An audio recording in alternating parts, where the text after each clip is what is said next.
क्या नाम है? एहसान।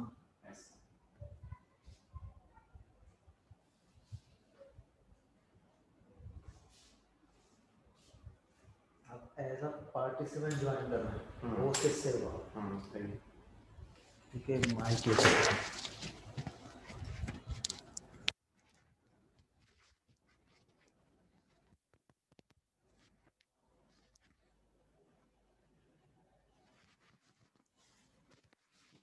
इससे कनेक्ट तो करो, उसकी रिकॉर्डिंग उसके लिए। रिकॉर्डिंग तो हो रही है। अच्छा, रिकॉर्डिंग उसमें हो रही है। माइक, ये माइक उसका यूज़ होगा जी। अब ये स्टूडेंट्स आते रहेंगे, आपको माउस से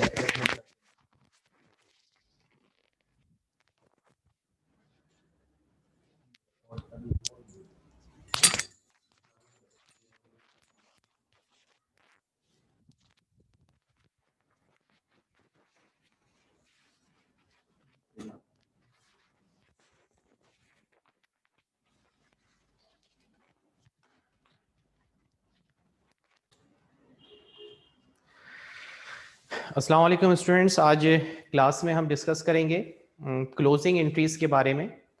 लास्ट क्लास के अंदर एडजस्टिंग एंट्रीज़ को हमने डिस्कस किया था कि किस तरह से एडजस्टिंग एंट्रीज़ पास की जाती हैं, कौन कौन सी एडजस्टिंग एंट्रीज़ होती हैं, उनकी टाइप्स कौन सी होती हैं। ये लास्ट क्लास के अंदर डिस्कस हुआ था। उसके साथ साथ हमने ये बताया था कि रिवर्सिंग एंट्रीज़ किसे कहते हैं और रिवर्सिंग एंट्रीज़ की ज़रूरत क्यों पेश आती है। वो एडजस्टिंग एंट्रीज़ जो कि eight the end of period assets को रिकॉर्ड कर रही होती हैं। मिसाल के तौर पे प्रीपेड अकाउंट डेबिट हो रहा है, रिसीवेबल अकाउंट डेबिट हो रहा है, सप्लाईज अकाउंट डेबिट हो रहा है एडजस्टिंग एंट्री के अंदर। तो इसको हम रिवर्स कर देते हैं at the starting of coming year.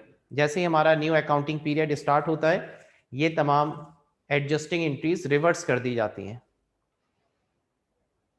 इसी तरह से लाइबिलिटीज अगर क्रेडिट हो रही हो, लाइबिलिटीज अगर रिकॉर्ड हो रही हो एडजस्टिंग एंट्री में, अर्नड रिकॉर्ड हो रहा हो एडजस्टिंग एंट्री में, पेबल रिकॉर्ड हो रहा हो, salary payable, wages payable, advertising expense payable, तो उसको रिवर्स कर दिया जाता है at the time of starting next accounting period. जैसे ही स्टार्ट होता है 1 जनवरी को, 1 जुलाई को उसकी रिवर्सिंग एंट्री पास हो जाती है, सेम अमाउंट से अकाउंट को रिवर्स कर दिया जाता है। ये हमने लास्ट क्लास में डिस्कस किया था। इससे रिलेटेड क्वेश्चन भी आपको दिए थे। असाइनमेंट जो आपको मिला है, उस असाइनमेंट में भी एडजस्टिंग और रिवर्सिंग एंट्रीज आपको पास करनी है। उस एडजस्टिंग और रिवर्सिंग एंट्रीज से रिलेटेड अगर कोई क्वेश्चन हो तो वो पहले पूछ लें, और फिर हम आज की क्लास में क्लोजिंग एंट्रीज को इंट्रोडक्शन उसका लेंगे और क्लोजिंग एंट्रीज से रिलेटेड जो क्वेश्चन है वो आज की क्लास में करेंगे। कोई क्वेश्चन एडजस्टिंग एंट्री से रिलेटेड? जी सर, मेरा सवाल है। जी पूछें। सर, इंटरेस्ट इन कमीशन का क्या होगा? इसकी पेयरिंग किससे होगी? इंटरेस्ट एंड सर, ये इंटरेस्ट ऑन इन्वेस्टमेंट रिसीवेबल। सही। देखिए, इंटरेस्ट रिसीवेबल पर भी होता है, इंटरेस्ट पेबल पर भी होता है। मिसाल के तौर पर अगर आपने कोई इन्वेस्टमेंट करी हुई है, इन्वेस्टमेंट से मुराद यहाँ पर यह है कि आपने बिजनेस के पैसों को इन्वेस्ट किया हुआ है किसी दूसरे कारोबार में, किसी बैंक में, और वहाँ से आप इंटरेस्ट रिसीव करते हैं एनुअली बेसिस के ऊपर। लिहाजा वो इंटरेस्ट जो कि इन्वेस्टमेंट के ऊपर हो, वो इंटरेस्ट जो नॉट रिसीवेबल के ऊपर हो, वो इंटरेस्ट जो लॉन्ग टर्म रिसीवेबल के ऊपर हो, उस इंटरेस्ट की एंट्री होती है interest receivable debit, interest income credit. Interest receivable debit, interest income credit, ये एक्रूड इंटरेस्ट को रिकॉर्ड करने की ट्रांजैक्शन है, एक्रूड इंटरेस्ट। लेकिन अगर इंटरेस्ट किसी भी लाइबिलिटी के ऊपर है, आपने बैंक से लोन लिया हुआ है, उस पर इंटरेस्ट है, किसी नोट्स पेबल के ऊपर इंटरेस्ट है, तो वो इंटरेस्ट एक्सपेंस होता है, उसे हम रिकॉर्ड करते हैं interest expense debit, interest payable credit. Word दोनों के साथ एक्रूड का यूज होता है। अगर इंटरेस्ट एक्सपेंस पेड होना बाकी है तो वो एक्रूड इंटरेस्ट कहलाएगा, और अगर इंटरेस्ट रिसीव होना बाकी है तो वो एक्रूड इंटरेस्ट कहलाएगा। लेकिन देखना होगा ये एक्रूड इंटरेस्ट नॉट रिसीवेबल पर है तो interest receivable debit, interest income credit, और अगर ये एक्रूड इंटरेस्ट नॉट पेबल पर है, लाइबिलिटी पर है, तो interest expense debit, interest payable credit. Clear है बात? जी सर क्लियर है। Any other question?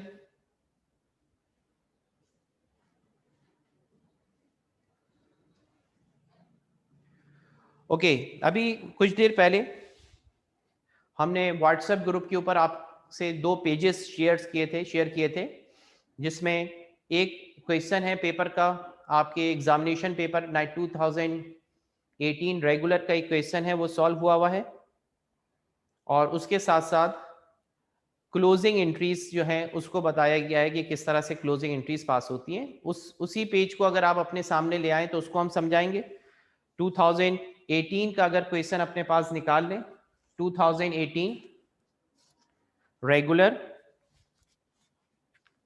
Question number 2, 2018 regular question number 2। ये सवाल मैंने इसलिए भी किया क्योंकि इसमें सिर्फ एडजस्टिंग, क्लोजिंग और रिवर्सिंग एंट्रीज के बारे में पूछा गया था। सेपरेट से क्वेश्चन है नॉर्मली एडजस्टिंग एंट्रीज वर्कशीट के सवाल के साथ होती हैं, एडजस्टिंग एंट्रीज फाइनेंशियल स्टेटमेंट के सवाल के साथ होती हैं, लेकिन इस क्वेश्चन के अंदर एडजस्टिंग एंट्रीज का एक सेपरेट क्वेश्चन है, और वो क्वेश्चन कुछ इस तरह से है कि आपको ट्रायल बैलेंस गिवन है, question number 2 2018 regular. Trial balance के अंदर डेटा गिवन है आपको कैश से लेकर कैपिटल तक का, कैपिटल की वैल्यू अननोन है। हमने आपको ये बात शुरू की क्लासेस में बताई थी कि जब कैपिटल या कोई भी अकाउंट की वैल्यू अननोन हो तो डेबिट क्रेडिट का डिफरेंस निकाल लेते हैं, यानी आप डेबिट बैलेंसेस को जमा करें, क्रेडिट बैलेंसेस को जमा करें, और इसका जो डिफरेंस आएगा वो अननोन वैल्यू आ जाएगी, जो कि इस वक्त इस क्वेश्चन के अंदर कैपिटल की है। डेटा फॉर एडजस्टमेंट के ऊपर आते हैं। First adjusting entry, prepaid insurance 15,000 rupees. Prepaid insurance की एंट्री क्या पास हो, थोड़ी देर के लिए मैं इसका कंपैरिजन करता हूं। ये प्रीपेड और एक्रूड का अगर मैं कंपैरिजन करूं, यहां पे लिखा होता एक्रूड इंश्योरेंस, यहां लिखा होता इंश्योरेंस आउटस्टैंडिंग, यहां लिखा होता इंश्योरेंस अनपेड। आपको कुछ देखने की जरूरत नहीं थी कि ट्रायल बैलेंस में पहले क्या है, accrued interest, accrued insurance, accrued expense की एंट्री, एक्सपेंसेस डेबिट और पेएबल क्रेडिट। लेकिन जब लिखा हुआ हो प्रीपेड तो देखना होता है कि आपने ट्रायल बैलेंस में इसको पहले क्या रिकॉर्ड किया था। आया ये ट्रायल बैलेंस में इंश्योरेंस प्रीपेड रिकॉर्ड है या ट्रायल बैलेंस के अंदर इंश्योरेंस एक्सपेंस रिकॉर्ड है। अगर ट्रायल बैलेंस के अंदर प्रीपेड रिकॉर्ड है तो उसको कन्वर्ट करेंगे एक्सपेंस में, और अगर पहले से एक्सपेंस में रिकॉर्ड है तो उसकी जो प्रीपेड की अमाउंट है वो कन्वर्ट हो जाएगी प्रीपेड अकाउंट में एज एन एसेट्स। तो हम चेक करते हैं कि ट्रायल बैलेंस में प्रीपेड इंश्योरेंस दिया हुआ है या इंश्योरेंस एक्सपेंस गिवन है। तो हमारे पास ट्रायल बैलेंस में थर्ड नंबर पर प्रीपेड इंश्योरेंस 40,000 रुपीज गिवन है, जो इस बात को शो कर रहा है कि 40,000 की अमाउंट में से अब प्रीपेड इंश्योरेंस जो बाकी बचा है वो 15,000 का रह गया है। कितना अमाउंट यूज्ड हो गया, कितना अमाउंट एक्सपायर हो गया इंश्योरेंस का, पहले 40 प्रीपेड था, अब 15 रह गया, तो डिफरेंस निकालेंगे, और जब डिफरेंस आएगा, पहले भी प्रीपेड अकाउंट बाद में भी प्रीपेड अकाउंट, तो डिफरेंस 15,000 से डिफरेंस 25,000 रुपए का आएगा 40 और 15 का, तो 25,000 से एंट्री पास होगी insurance expense debit, prepaid insurance credit, जो आपके पास ग्रुप के ऊपर हमने क्वेश्चन सॉल्व करके शेयर किया था। अगर उसको फॉलो करें तो उसी क्वेश्चन की ट्रांजैक्शन को समझा रहे हैं हमने इंश्योरेंस एक्सपेंस को उसमें डेबिट किया है और प्रीपेड इंश्योरेंस को क्रेडिट किया है 25,000 से। आप देखिए उसके सामने हमने राइट साइड के ऊपर कॉलम बनाकर टी अकाउंट्स भी बनाए हैं। ये एक रफ कंपटीशन है जो करना जरूरी नहीं है, लेकिन समझाने के लिए आपको इसलिए बनाए हैं टी अकाउंट कि आपको ये पता चले कि इस एडजस्टिंग एंट्री का इफेक्ट 2 टी अकाउंट्स पर आ रहा है। एक टी अकाउंट वो है जो पहले से मौजूद था प्रीपेड इंश्योरेंस, जिसमें 40,000 रुपीज पहले से डेबिट थे और आपने 40,000 में से 25,000 क्रेडिट कर दिए। अब उसका बैलेंस जो बाकी बचेगा वो 15,000 का बचेगा, जबकि इंश्योरेंस एक्सपेंस का अकाउंट पहले मौजूद नहीं था। ये नया अकाउंट खुलेगा और इसमें 25,000 एडजस्टिंग एंट्री से आएंगे जो कि आपने इंश्योरेंस एक्सपेंस के नाम से डेबिट किए हैं। सेकेंड एंट्री पर आते हैं, अनपेड सैलरीज, वो सैलरीज जो अदा करना बाकी है, एक्रूड एंट्री है ये। अनपेड है, ये आउटस्टैंडिंग है, ये लिहाजा इसके अंदर ये नहीं देखा जाता कि आपने ट्रायल बैलेंस में क्या रिकॉर्ड किया हुआ है, बल्कि जो भी अमाउंट अनपेड हो, जो भी अमाउंट आउटस्टैंडिंग हो, उसकी एंट्री पास हो जाएगी एक्सपेंसेस डेबिट और पेएबल क्रेडिट। यहां पर कहा जा रहा था कि सैलरीज अनपेड हैं, तो ट्रांजैक्शन पास हो जाएगी salaries expense debit, salaries payable credit, same amount से जो अमाउंट इस वक्त एडजस्टिंग डेटा में गिवन है। Next transaction depreciation expense 30,000। Depreciation expense की फिक्स ट्रांजैक्शन, डेप्रिसिएशन किसी भी मेथड से निकाला जाए, यहां पर तो कैलकुलेशन करके दे दिया, डेप्रिसिएशन एक्सपेंसेस को डेबिट करेंगे, अलाउंसेस फॉर डेप्रिसिएशन को क्रेडिट कर देंगे। डेप्रिसिएशन एक्सपेंस डेबिट, अलाउंसेस या अलाउंसेस की जगह एक्यूमुलेटेड डेप्रिसिएशन का वर्ड भी यूज हो सकता है। उसके बाद फिर नेक्स्ट ट्रांजैक्शन में अगर हम आए तो अनरिकॉर्डेड सेल 50,000। अनरिकॉर्डेड सेल वो सेल जिसको रिकॉर्ड करना भूल गए, वो सेल जो किसी भी वजह से रिकॉर्ड नहीं हो सकी, अनरिकॉर्डेड सेल है।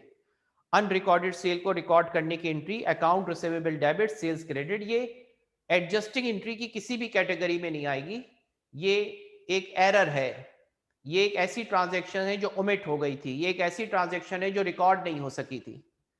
और अगर इसको आप एक्रूड रेवेन्यू भी कहें तो गलत नहीं होगा, कि जिस तरह से कमीशन रिसीवेबल डेबिट और कमीशन इनकम की एंट्री पास होती है, जिस तरह से इंटरेस्ट रिसीवेबल डेबिट और इंटरेस्ट इनकम की एंट्री पास होती है, इसी पैटर्न के ऊपर अकाउंट रिसीवेबल डेबिट और sales credit, account receivable debit और सेल्स क्रेडिट।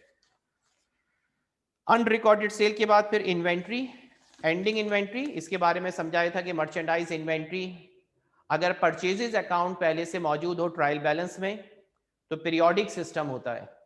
आप चेक करें कि आपके पास ट्रायल बैलेंस में क्या परचेजेस का अकाउंट गिवन है जो मर्चेंडाइज की खरीदारी को रिकॉर्ड करता है। अगर परचेजेस अकाउंट मौजूद है तो अब आप एंडिंग इन्वेंट्री को रिकॉर्ड करेंगे और एंट्री पास होगी merchandise inventory debit income summary credit. लेकिन अगर परचेजेस अकाउंट मौजूद ना होता और आपसे कहा जाता कि मर्चेंडाइज अब इतनी है, तो आप फिर डिफरेंस निकाल के मालूम करते कि आपने कितनी मर्चेंडाइज सोल्ड कर दी है, और उसकी एंट्री फिर पास होती cost of goods sold debit merchandise inventory credit, cost of goods sold debit merchandise inventory credit. ये कुछ एडजस्टिंग एंट्रीज थी। इस एडजस्टिंग एंट्री में अगर हम देखें तो फर्स्ट एंट्री में एक्सपेंसेस को रिकॉर्ड किया जा रहा है, एक्सपेंस डेबिट हो रहे हैं और एसेट्स का अकाउंट क्रेडिट हो रहा है। ये रिवर्स नहीं होगी, ये रिवर्स नहीं होगी। रिवर्स कौन सी होंगी? रिवर्स वो ट्रांजैक्शंस होंगी जिसके अंदर एडजस्टिंग एंट्री में ऐसी ट्रांजैक्शंस को रिवर्स किया जाएगा जिसमें एडजस्टिंग एंट्री में एसेट्स को डेबिट किया जा रहा हो, प्रीपेड डेबिट हो रहे हो।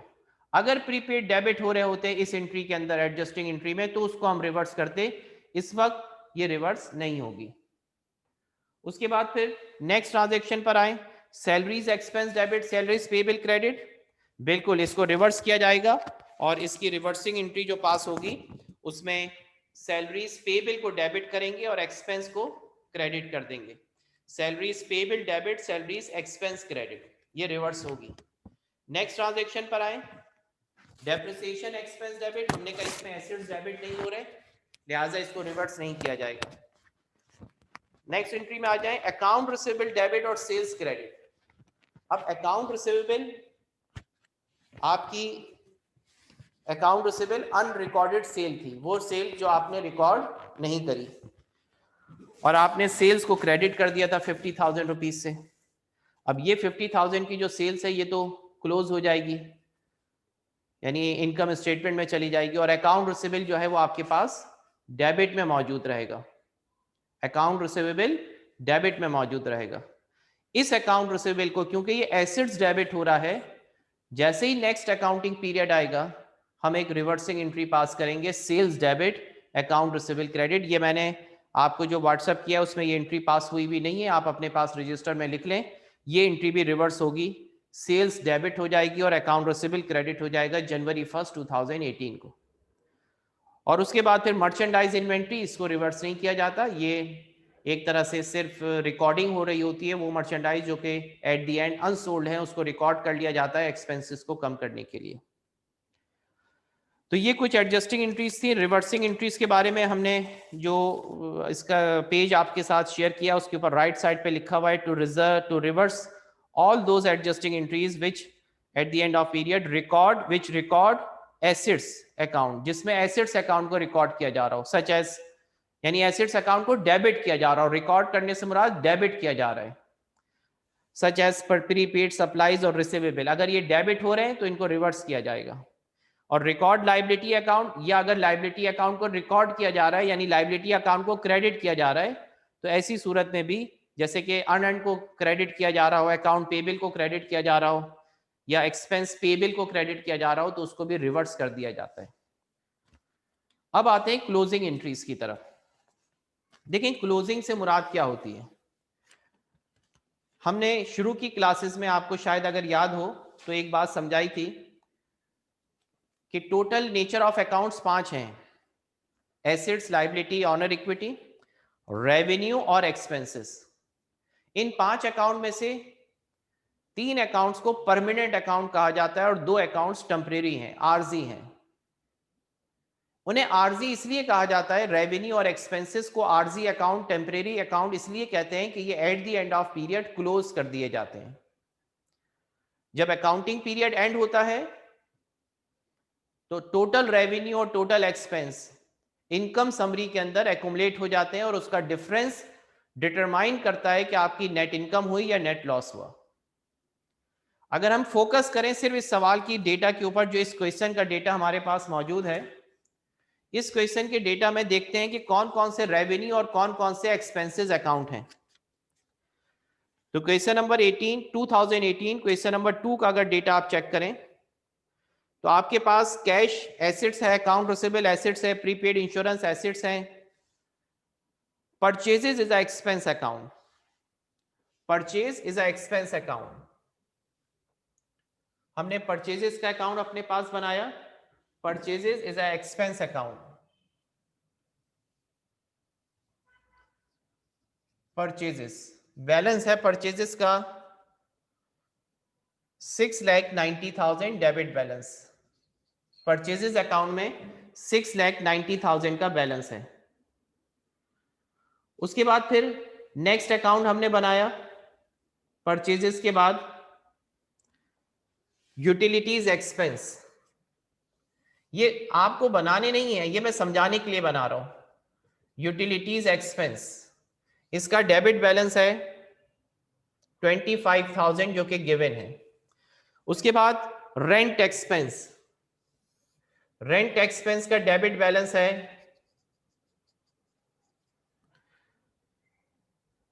1,80,000, रेंट एक्सपेंस का डेबिट बैलेंस है।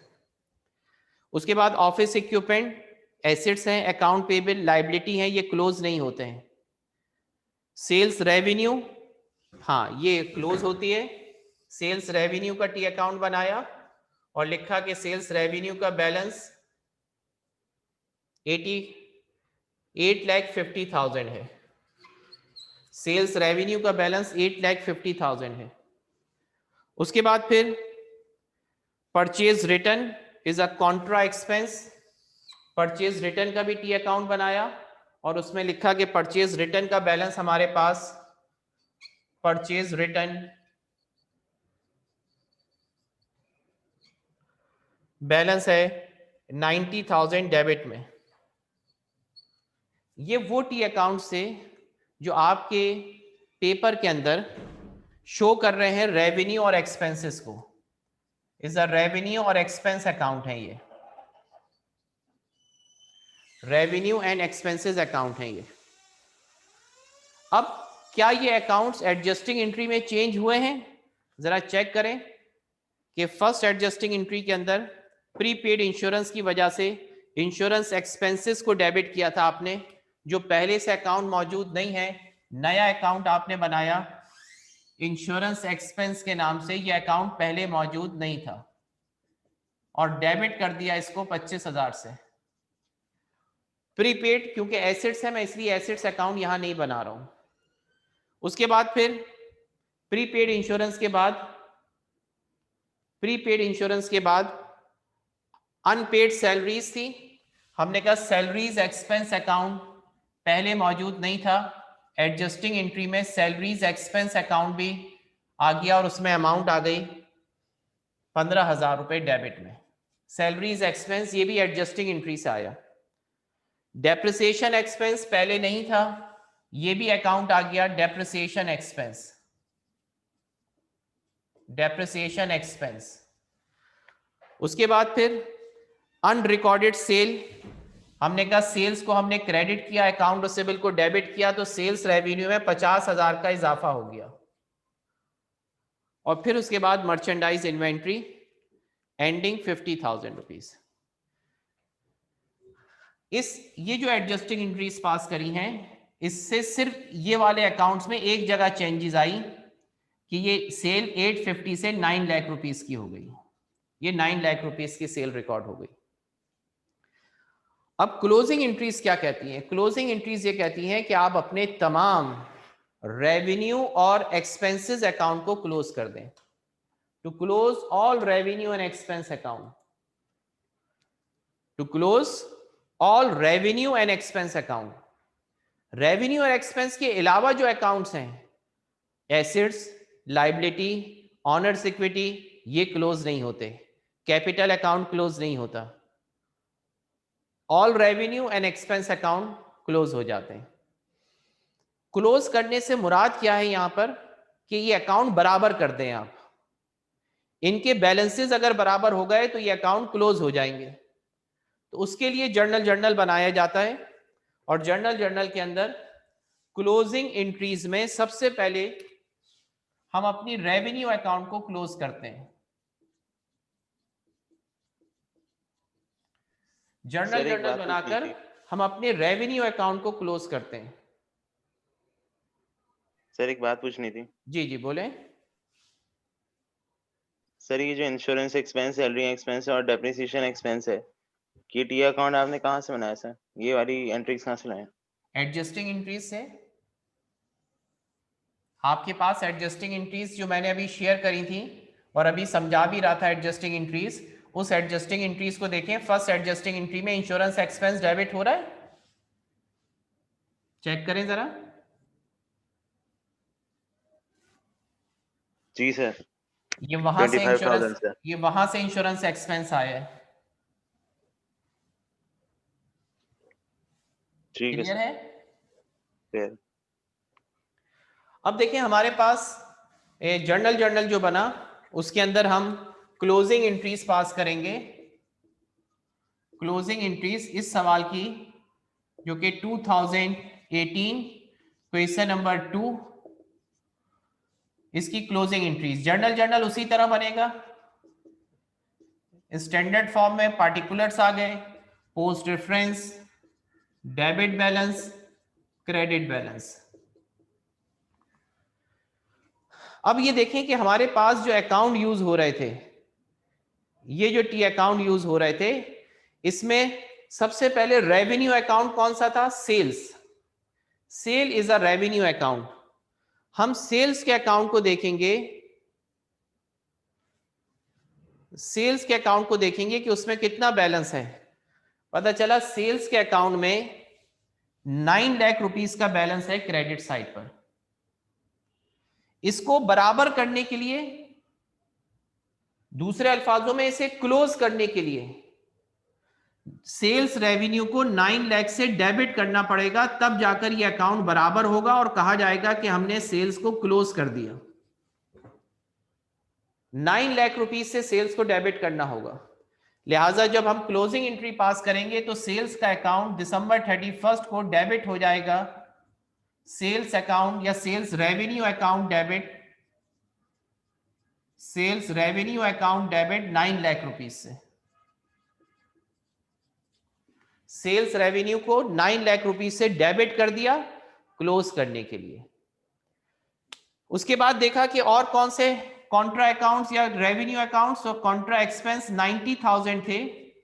ये 90,000 क्रेडिट बैलेंस था, इसको डेबिट अगर कर दें तो ये दोनों साइड्स बराबर हो जाएंगी और कहा जाएगा ये अकाउंट बराबर होने की वजह से, बैलेंस होने की वजह से क्लोज हो गया। लिहाजा परचेज रिटर्न को भी डेबिट कर दिया जाएगा। Purchase return debit. और इसके अलावा देखें, क्रेडिट बैलेंस किसी के नहीं है, सबके डेबिट बैलेंसेस हैं, क्रेडिट बैलेंस नहीं है। तो अब कौन कौन से और अकाउंट्स ऐसे हो सकते हैं जिनके क्रेडिट बैलेंस होंगे? तो वो मैंने आपके साथ जो ग्रुप के ऊपर एक पेपर शेयर किया है क्लोजिंग एंट्री का, उसमें बताया है कि कौन कौन से क्रेडिट बैलेंस हो सकते हैं। मिसाल के तौर पे सेल्स रेवेन्यू अकाउंट सबसे पहले, परचेज रिटर्न, परचेज डिस्काउंट, और फिर other income account, commission income, service income, interest income, ये भी हो सकते हैं जिन्हें क्लोज किया जाएगा, लेकिन इस सवाल में वो मौजूद नहीं है। तो जो दो अकाउंट्स इस सवाल के थे, सेल्स रिटर्न 9 लाख रुपीस और परचेज रिटर्न 90,000 रुपीस, इन दोनों को प्लस करें और एक नया अकाउंट ओपन हो जाएगा, इनकम समरी अकाउंट। ये अकाउंट पहले से कहीं पर मौजूद नहीं है, ये नया अकाउंट खोल रहे हैं। इस अकाउंट को ओपन करने का मकसद ही सिर्फ क्लोजिंग एंट्रीज पास करना है। टू क्लोज ऑल रेवेन्यू, हमने क्लोज कर दी all revenue and contra expense account. Contra expense कौन से हैं? Purchase return, purchase discount is a contra expense account. To close all revenue and contra expense account, और इसको सम कर लिया, ये 9,90,000 रुपीस क्रेडिट हो गए इनकम समरी में। ये इनकम समरी नया अकाउंट है, ये इनकम समरी वो अकाउंट है जो पहले से मौजूद नहीं था, ये नया अकाउंट खुला, इनकम समरी अकाउंट। इसके मुख्तलिफ नाम हैं, इसको एक्सपेंस एंड रेवेन्यू समरी भी कहते हैं, इसको प्रॉफिट एंड लॉस अकाउंट भी कहते हैं। सेकेंड ट्रांजैक्शन में आते हैं, और अब परचेजेस अकाउंट जो है हमारे पास, ये जो नजर आ रहे हैं, purchases, expenses, utility expense, rent expense, depreciation expense, salaries expense, insurance expense, इन सब अकाउंट को क्लोज करेंगे और इन सब के बैलेंसेस डेबिट हैं। क्लोज करने के लिए, इनको बराबर करने के लिए इन्हें क्रेडिट करना पड़ेगा। मिसाल के तौर पर अगर मैं कहूं परचेजेस का अकाउंट क्लोज करना है, तो परचेजेस के अकाउंट को हम क्रेडिट करेंगे तो दोनों साइड्स बराबर हो जाएंगी और ये अकाउंट क्लोज हो जाएगा, ये अकाउंट खत्म हो जाएगा। लिहाजा जब एंट्री पास होगी जर्नल में, तो हम परचेजेस को तो क्रेडिट करेंगे, डेबिट किसको करें? डेबिट इनकम समरी अकाउंट को किया जाएगा और परचेजेस अकाउंट क्रेडिट हो जाएगा। परचेजेस अकाउंट क्रेडिट किस अमाउंट से? 6,90,000 से, 6,90,000 रुपए से। अब हर अकाउंट की एंट्री अलग हो सकती है, जिस तरह परचेजेस को क्लोज किया, इसी तरह एक और एंट्री पास करें, लेकिन हर एंट्री में इनकम समरी डेबिट होगा। तो क्यों ना इसकी कंबाइन एंट्री पास कर दी जाए कि तमाम क्रेडिट होने वाले अकाउंट को सम करके इनकम समरी में डेबिट कर दें। तो हम कंबाइन एंट्री पास करेंगे। यूटिलिटीज एक्सपेंस को क्लोज करने के लिए, इन दोनों अकाउंट्स को बराबर करने के लिए, यूटिलिटीज एक्सपेंस को क्रेडिट कर दिया जाएगा। एक्सपेंस का हमेशा बैलेंस डेबिट होता है, लेकिन क्लोज करने के लिए utilities expense credit. Utilities expenses credit किस अमाउंट से भाई? पता चला 25,000 उसका बैलेंस था। रेंट एक्सपेंस का 1,80,000 रुपए का बैलेंस था, इसको क्लोज करने के लिए 1,80,000 से रेंट एक्सपेंस को क्रेडिट कर देंगे ताकि ये अकाउंट क्लोज हो जाए। 1,80,000 से ये अकाउंट क्रेडिट, 1,80,000 से रेंट एक्सपेंस क्रेडिट, 1,80,000 से 1,80,000 से रेंट एक्सपेंस क्रेडिट। और अगर बोर्ड पर देखें तो अब ये वाले अकाउंट्स मौजूद हैं जो एक्सपेंसेस के डेबिट में नजर आ रहे हैं, इनको भी क्रेडिट कर दिया जाएगा। मिसाल के तौर पे इंश्योरेंस एक्सपेंस को क्रेडिट कर दिया जाएगा 25,000 से, दोनों साइड्स बराबर हो जाएंगी और कहा जाएगा ये अकाउंट बराबर होने के बाद क्लोज हो गया, एंट्री पास हो जाएगी। इंश्योरेंस एक्सपेंस क्रेडिट हो जाएगा और इसका अमाउंट इनकम समरी में आ जाएगा। इंश्योरेंस एक्सपेंस क्रेडिट 25,000 से। उसके बाद फिर नेक्स्ट ट्रांजैक्शन पे अगर आप आए तो नेक्स्ट ट्रांजैक्शन में कौन सा अकाउंट है जो क्लोज होना चाहिए? हमने कहा नेक्स्ट ट्रांजैक्शन में हमारे पास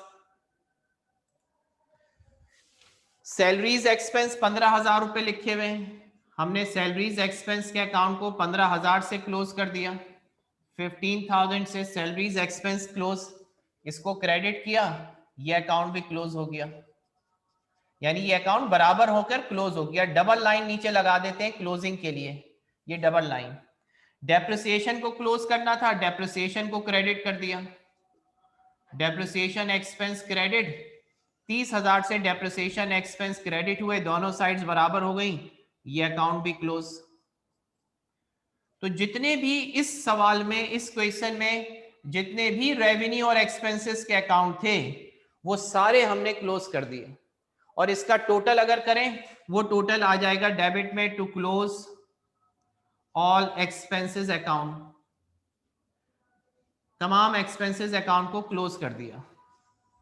इसका टोटल अगर कर लीजिए तो ये हमारे पास 5, 10, 15, 9 और 1 10, 12, 20, 22, 23 एंड 26, 6 और 2 आ गया 8 और 9, 9,65,000 इनकम समरी में डेबिट हो गए। अब आप देखें कि फर्स्ट एंट्री के अंदर ऑल रेवेन्यू क्लोज और सेकेंड एंट्री में ऑल एक्सपेंस क्लोज। लेकिन एक्सपेंस जो क्लोज किए हैं, इस बात को समझना बहुत अहम बात है, एक्सपेंस जो क्लोज किए हैं उसमें टोटल परचेजेस क्लोज कर दी 690 से। क्या ये total purchases cost of goods sold में कन्वर्ट हो गई हैं? क्या ये टोटल परचेजेस सेल आउट हो चुकी हैं? नहीं, इसमें से कुछ अमाउंट की मर्चेंडाइज अभी अनसोल्ड हैं, जिसको मर्चेंडाइज इन्वेंट्री का नाम दिया जाता है, वो अभी सोल्ड नहीं हुई हैं। तो क्या किया जाए?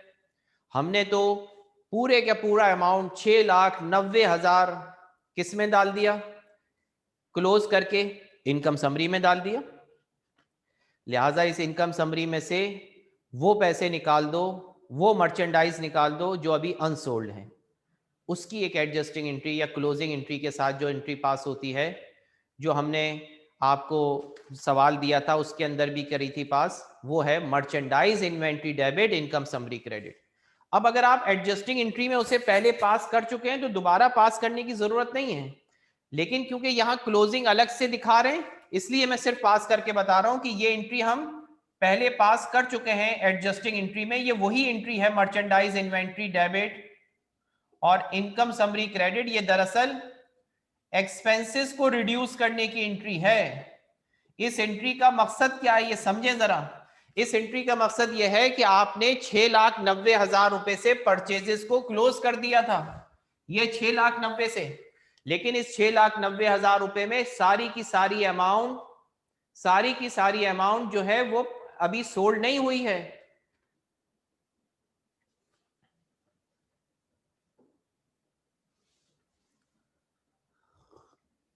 आवाज आ रही है आप लोगों को? हेलो जी सर आ रही है।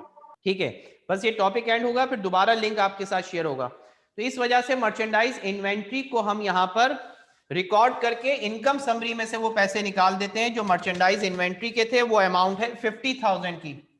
आपने 50,000 कम कर दिए एक्सपेंसेस। इस 965 में से 50,000 इसलिए निकाल दिए कि ये मर्चेंडाइज अभी सोल्ड नहीं हुई है, ये अभी एक्सपेंस नहीं है, इसलिए इसमें से इनकम समरी से अमाउंट 50,000 का निकाल दिया। अब उसके बाद इनकम समरी में हमने देखा इस टी अकाउंट में कि इनकम समरी में डेबिट हुए 9,65,000, यहां इनकम समरी में क्रेडिट हुए 9,90,000 और इनकम समरी में मर्चेंडाइज इन्वेंट्री की वजह से क्रेडिट हुए 50,000। तो टोटल अगर करें तो यहां का टोटल बन रहा है 10,40,000 का और इधर टोटल है 9,65,000। कितना डिफरेंस आ रहा है? आपने कहा 35,000 यहां, 40,000 यहां, 75,000 रुपए इस साइड पर ज्यादा हैं रेवेन्यू साइड ज्यादा है 75,000 रुपए से और डेबिट साइड कम है 75,000 रुपए से, तो रेवेन्यू ज्यादा एक्सपेंस कम, इसका मतलब इनकम हो गई। ये इनकम अब कैपिटल में ट्रांसफर हो जाएगी और एंट्री पास होगी इनकम समरी अकाउंट डेबिट और कैपिटल क्रेडिट। अब ये जो इनकम थी नेट इनकम, जो रेवेन्यू और एक्सपेंस का डिफरेंस आया था, ये टोटल एक्सपेंस, ये टोटल रेवेन्यू, इसका जो डिफरेंस आया है अब वो आपने कैपिटल में क्लोज कर दिया। इनकम समरी को डेबिट कर दिया ताकि ये दोनों साइड्स भी बराबर हो जाएं और ये बैलेंस कैपिटल अकाउंट में शिफ्ट हो जाएगा 75,000 रुपए से 75,000 रुपीज से, और एंट्री तो पास हो सर जाएगी इनकम समरी डेबिट 75,000 और कैपिटल क्रेडिट 75,000 से। ड्राइंग अकाउंट सर भी एक बात क्लोज होता है, पूछनी है। लेकिन इस सवाल में ड्राइंग अकाउंट मौजूद नहीं है, लिहाजा ड्राइंग अकाउंट क्लोज नहीं होगा क्योंकि इसमें मौजूद नहीं है। अगर ड्राइंग अकाउंट भी होता तो उसकी हमने एडजस्टिंग एंट्री आपको बताई है कि ड्राइंग अकाउंट को क्लोज करने के लिए कैपिटल अकाउंट डेबिट और ड्राइंग क्रेडिट, लेकिन इस सवाल में ड्राइंग का अकाउंट मौजूद नहीं है। सर एक बात पूछनी है। जी जी पूछें। सर ये जो मर्चेंडाइज इन्वेंट्री है 50,000 की, जी अगर हम इसको पहले ही परचेजेस में से लेस कर देते जो हमने पहले टी अकाउंट बनाया है, बेटा किस तरीके से लेस करते, उसको लेस करने के लिए कोई ना कोई एंट्री तो होती ना। तो सर जब हम एडजस्टिंग कर रहे हैं, हाँ जब हम तो वो एडजस्टिंग उसी कर रहे हैं, उसी एडजस्टिंग एंट्री के अंदर आपने मर्चेंडाइज इन्वेंट्री जो आखिरी एडजस्टिंग एंट्री पास करी, merchandise inventory debit income summary credit, ये उसी परचेजेस में से लेस करने का एक तरीकेकार है। ठीक ठीक है सर।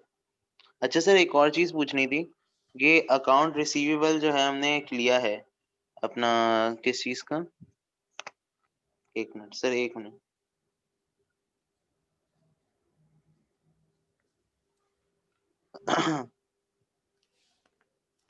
सर हमने अकाउंट रिसीवेबल लिया है अमाउंट ऑफ रुपीज, आवाज आ रही है सर? जी जी आ रही है। कहाँ गया अकाउंट रिसीवेबल? जी, अकाउंट रिसीवेबल हमने 50,000 लिया है सेल्स का। जी तो जी हमें कैसे पता चलेगा कि अकाउंट रिसीवेबल ही है या कैश है, क्योंकि हाँ उधर बिल्कुल सेल्स थी ना। बिल्कुल। अब आप सोचें कि कैश सेल हो या अकाउंट रिसीवेबल सेल हो, अगर वो रिकॉर्ड ही नहीं हुई है, रिकॉर्ड ही नहीं हुई, तो अब आप उसको क्रेडिट ही रिकॉर्ड करेंगे क्योंकि एडजस्टमेंट के वक्त कैश का अकाउंट क्लोज हो चुका होता है। अगर कैश हासिल भी हुआ है तो नेक्स्ट नेक्स्ट डे में जनवरी 1 को उसकी एंट्री पास हो जाएगी cash debit account receivable credit, जब कैश का अकाउंट ओपन होगा। दिसंबर 31 को कैश का अकाउंट, कैश की बुक, तमाम चीजें कैश से रिलेटेड क्लोज हो चुकी होती हैं। तो यानी इस तरीके की कोई भी एंट्रीज होंगी तो हम उसको अकाउंट रिसीवेबल कभी या भी, अकाउंट हाँ पेएबल में कभी भी लेंगे। एडजस्टिंग एंट्री में कैश नहीं आएगा, ये बात जहन में रखिएगा। ठीक है सर। कैश का अकाउंट क्लोज होने से मतलब ये कि कैश बुक वगैरह की ट्रांजैक्शन को हम बैलेंस कर चुके होते हैं, मजीद उसमें किसी भी कैश के अकाउंट में कोई चेंज नहीं आता at the time of adjustment. Close नहीं होता, क्लोज होने से मुराद उसकी एंट्री पास नहीं होती है, ये बताने का मतलब। ठीक है सर। ये सवाल जो अभी मैंने क्लोजिंग एंट्रीज पास करी हैं इसको अपने पास कॉपी कर लें ताकि फिर हम नेक्स्ट क्वेश्चन शुरू कर सकें इससे रिलेटेड।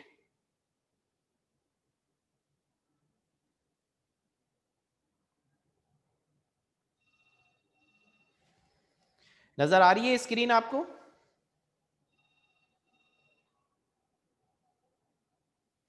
अस्सलाम वालेकुम सर। जी वालेकुम सलाम। सर स्क्रीन शो नहीं हो रही है आपकी, बहुत मतलब वो बहुत छोटी शो हो रही है और उसमें कुछ समझ नहीं आ रहा। ओके अब शो हो रही है?